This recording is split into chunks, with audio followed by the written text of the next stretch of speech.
So guys, pauli na din karon guys, napami sa Zamboanga pa gawas nami. O ako ipakita sa inyo guys ang pinakadako nga muski. Diri sa Mindanao guys.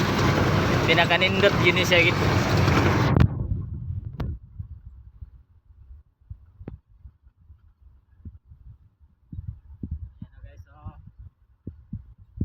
Kung taga Mindanao ka, kabalo ka kung asa ni.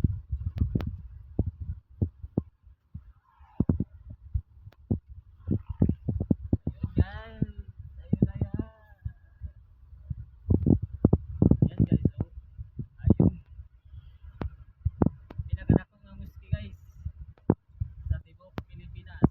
Diri ra nimo makitan sa Zamboanga City.